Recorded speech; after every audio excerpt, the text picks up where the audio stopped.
Good morning, welcome back to the channel. কেমন আছো তোমরা সবাই? আশা করব সবাই খুব ভালো আছো। আমার একটি নতুন ব্লগে তোমাদের সবাইকে স্বাগত জানাই। এখন বাজে ৮টা, আমি গেছি ছাদে। ছাদে গিয়ে এই গাছগুলোতে জল দিয়ে নিলাম। আর দেখো অল্প অল্প করে কিন্তু ফুল ফুটছে বেশ ভালোই। তো আমার তো বেশ ভালো লাগে। আর একদম ছোট থেকে দেখা তো, আর যখন ফুলটা ফোটে না তখন কিন্তু বেশ ভালো লাগে। ছাদ থেকে চলে এসেছি, এসে বিছানাটা পরিষ্কার করেছি। মেয়ে বালিশ টালিশগুলো সমস্ত ঢুকিয়ে দিয়েছে। শুধু এই দুটোকে আমি বলেছি আমি তুই রেখে দে, আমি এসে এগুলোকে ভাঁজ করে দেবো। তো আমি এসে এগুলোকে ভাঁজ করে রেখে বিছানাটাকে ঝাড় দিয়ে নিচ্ছি। আর ঘুম থেকে উঠেছি হলো সকাল এই ৫টা ৪০-৪০ সবে, একটু দেরি হয়ে গেছে। আসলে না ঠান্ডা এত পড়েছে, আমাকে দেখে বুঝতেই পারছো যে কতটা ঠান্ডা লাগছে। আমার মাথার মধ্যে মাফলার-টাফলার জড়িয়ে নিয়েছি, নইলে না সকালে একেবারেই কাজ করতে পারছিলাম না। সেজন্য সমস্তই জড়িয়ে নিয়েছি। কালকে রাত্রে যখন ঘুমিয়েছি তখনই একটা ওড়নাকে কানের মধ্যে পেঁচিয়ে নিয়েছি। তাতে কি হয়েছে বলো তো? ঘুমটা একটু আরামের হয়েছে। নইলে এত ঠান্ডা লাগছিল, প্রচণ্ড ঠান্ডা লাগছিল। যাই হোক, এখন এইগুলো সমস্ত একটু ঝাড়পোছ করে নিই। আর মেয়েও ঘুম থেকে উঠে গেছে। মেয়েকে বলেছি যা ব্রাশ করে আয়, ও ব্রাশ করতে গেছে। তারপর আমি আর ও মিলে একটু চা খাবো। চা খেয়ে তারপরে আমি যাবো স্নানে। ঘর-টরগুলো ঝাড় দেওয়া তো আগেই হয়ে গেছে। এখন এই বিছানা-টিছানাগুলো ঝাড় দিয়ে নিলাম। আর পরে একবার দুপুরবেলা একবার একটু ঘরটা হয়তো ঝাড় দিয়ে নেব। কারণ এই যে এগুলো ডাস্টিংগুলো করছি, একটু ধুলো-টুলো তো পড়ছেই। সেজন্য তখন এক ঝাড় দিয়ে নেব। ভিডিওটি দেখতে দেখতে যারা এতটা পর্যন্ত এসেছো, আশা করব তো আমার ভিডিওটা তোমাদের কিছুটা হলেও ভালো লেগেছে। যদি ভালো লাগে তাহলে একটা লাইক করে দিও। আর যদি এরকম ভিডিও তোমরা দেখতে চাও তাহলে আমার চ্যানেলটা সাবস্ক্রাইবও করে রাখতে পারো। আর দেখো এই টেবিলটার ওপরে যে সুইচ বোর্ডটা আছে, এটা একটু ধুলো ধুলো পড়েছে। এটা না খুব বেশি ধুলো পড়ে, কারণ এইখানে এই যে রং টং করা নেই, তো এখানটা বেশি ধুলো পড়ে। আর এই টেবিলের উপর যে এটা পাতা দেখছো, এটা কিন্তু আমার একটা ওড়না। তো এখানে আরেকটা টেবিল ক্লথ পাতা ছিল, ওটা না একটু কালারটা ডিসকালার হয়ে গেছে।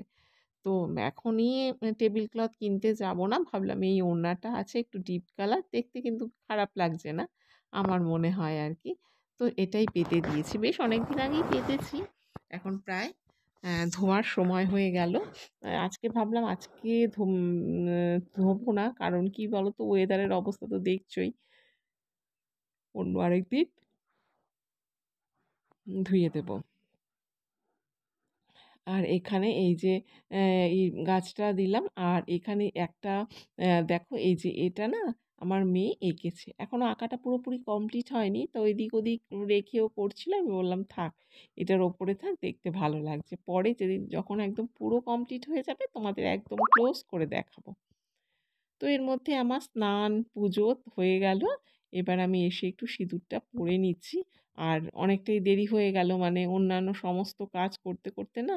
আর শীতের বেলা নীলাদ্রি অফিসে যাওয়ার পর একটু বসেছি, মানে ছাদে জল টল দিয়ে এসে একটু বসেছি, ওই একটু দেরি হয়ে গেছে।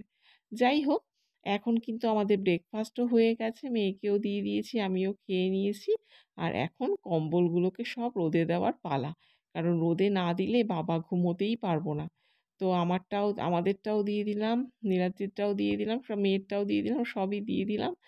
যতটুকুনি রোদ আসে ততটুকুনি গরম হলেই মানে শান্তি। আর নইলে ঘরে রাখলে না একদম মনে হচ্ছে একদম কাল হয়ে যাচ্ছে ঠান্ডা। তোমাদের তো সেদিনকে একটা কথা বলতে ভুলেই গেছি, আমি তো ছাদে গিয়ে জল দিচ্ছি। আর তখন কি হয়েছে জানো না, আমার মানে আম, পা লেগেই নাকি, মানে আমার ট্রাইপডে মোবাইলটা ছিল আটকানো, একদম মানে দোতলার ছাদ থেকে একদম নিচে পড়েছে। আমি তো ভাবলাম গেল বোধহয়, কোথায় পড়লো, ড্রেনে পড়লো না ভেতরের দিকেই পড়েছে। তারপরে দৌড়ে নেমেছি, আমার পাশের বাড়ি একটা মেয়ে আর কি, আমার বোনের মতো। তো ও আমাকে বলল, কি হয়েছে গো? আমি বলছি যে আমার মোবাইলটা নিচে পড়েছে। ও মানে দোতলার ছাদ থেকে দৌড়ে গিয়ে নিচে নেমে তখন দেখলো যে ভেতরের দিকেই মানে আমাদের এরিয়ার মধ্যে পড়েছে। যাই হোক কিছু হয়নি, এই আমার অনেক ভাগ্য ভালো। আমি ভেবেছি ড্রেনে পড়লে তো গেল, যা কী হবে আমি জানি না। আর ভেতরের দিকেও যদি পড়ে তাহলেও ভাবো দোতলার ছাদ থেকে পড়া চারটেখানি কথা। তো যাই হোক ঠাকুরের ইচ্ছায় কিছু হয়নি। ঠাকুরের সত্যি অসীম কৃপা যে মোবাইলটা ঠিকঠাক আছে। যাই হোক আর সেদিনকার না এটা না বলতে তোমাদের ভুলেই গিয়েছি। মাঝখানে একদিন ম ম ফো ইয়ে দিলাম না, ভিডিও দেইনি। তো যাই হোক তোমাদের তো সব কথাই বলি, তো এটাও বললাম। আর এখানে এই দেখো মেয়ের হাতটা দেখা যাচ্ছে, মেয়ে ক্যামেরা ধরেছে। ক্যামেরা ধরে ক্যামেরা কি ঠিকঠাক করছে, এই যে দেখা যাচ্ছে। তো ডিমের ঝোল করে নিলাম। আর সকালে কি করেছি সেটা তো তোমাদের বললাম না। সকালে করেছি চিংড়ি মাছ লাউ দিয়ে আর হচ্ছে মাছের ঝোল। এটা হচ্ছে নীলাদ্রি অফিসে নিয়ে গেছে আর এখন আমরা ডিম করলাম। আর নীলাদ্রির যে ডিম বলেছিলাম অফিসে নিয়ে যাওয়ার কথা, ও নেয়নি। ও আসার পর একটা ডিম সেদ্ধ ওকে দিয়ে দেবো। আর রাতে যেরকম মাছ হওয়ার সেরকমই মাছ হবে। তবে আজকে না কি করব বলো তো, আজকে কালকে রান্নাটা আজকে বিকেলে করে রাখবো। কারণ মেয়েকে কালকে 7:45টার সময় নিয়ে বেরিয়ে পড়তে হবে। ওর 7:30 থেকে পরীক্ষা আছে। আর অত সকালে একা একা যাওয়া ঠিক না। মানে মেয়ে এত সকাল তো এখন মেয়েটা ভয়ও পাচ্ছে যে এত সকালে। তো আমি বলেছি আমি যাব, কোনো অসুবিধে নেই। সেই জন্য আজকে রান্নাটা যদি না করে রাখি কালকে উঠে রান্না করে 7:45টার মধ্যে ওকে নিয়ে বেরোনোটা আমার পক্ষে সম্ভব হয়ে উঠবে না। তো আগেও তো অনেক করেছি জানো তো, মানে মেয়ে যখন ছোট ছিল তখন মেয়ের স্কুল বাস আসতো এই 6টা, একদম 6টা। তা আমরা বাড়ির থেকে বেরোতাম হচ্ছে 5:30টার সময়। নীলাদ্রি সাইকেল করে ওকে নিয়ে বসতো আর আমি হেঁটে যেতাম। আর তারপরে বাসে উঠিয়ে মানে মেয়েকে বাসে ওঠাতাম, আমিও উঠতাম। একসাথে গিয়ে আমি বসে থেকে নিয়ে আসতাম এবং তার আগে আমি রান্না কিন্তু সমস্ত কমপ্লিট করে, মানে 4টের সময় উঠতাম, 4টের সময় উঠে সমস্ত রান্না কমপ্লিট করে টেবিলের উপর শাশুড়ি মার জন্য, নীলাদ্রির জন্য আলাদা, আলাদা করে ভাগে, ভাগে বেড়ে রেখে তারপরে মেয়েকে নিয়ে স্কুলে যেতাম। তো সবই হয় আর কি। উফ কিছু করার এই এখন সুবিধে আছে, তাই এখন আগের দিন করে রাখছি। আর এখন দেখো সমস্ত কাজকর্ম করে রান্নাঘর পরিষ্কার করেই মেয়েকে খেতে দিয়ে দিচ্ছি। আমিও খাবো ভাত, ওই যে চিংড়ি মাছ লাউ দিয়ে করেছি, ডিমের ঝোল আর হচ্ছে চাটনি। চাটনিটা রবিবার দিন নীলাদ্রি করেছে। আমি মার কাছে গিয়েছিলাম তখনও করে রেখেছে। আমি ওকে বলেছিলাম শুধু আমি রান্না করে গিয়েছিলাম, শুধু বেগুনটা ভেজো, মানে ফিরে মার বাড়ি থেকে ফিরে খাবো। ভাত খাবো তখন আর কি বেগুনটা লাগবে। তো আবার দেখি বেগুনও ভেজে রেখেছে, আবার চাটনিও করে রেখেছে।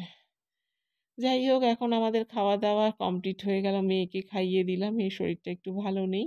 খাইয়ে দিলাম, আমিও খেয়ে নিলাম। এখন বাসন-টাসন যা ছিল সেগুলো মোটামুটি ধুয়ে নিলাম। আর কিছু বাসন বাইরে বারান্দায় রয়েছে, সেগুলো ধুয়ে ওই জলটা ঝরানোর জন্য এখন কদিন ধরে বাইরে না বারান্দার মধ্যে দিয়ে দিই।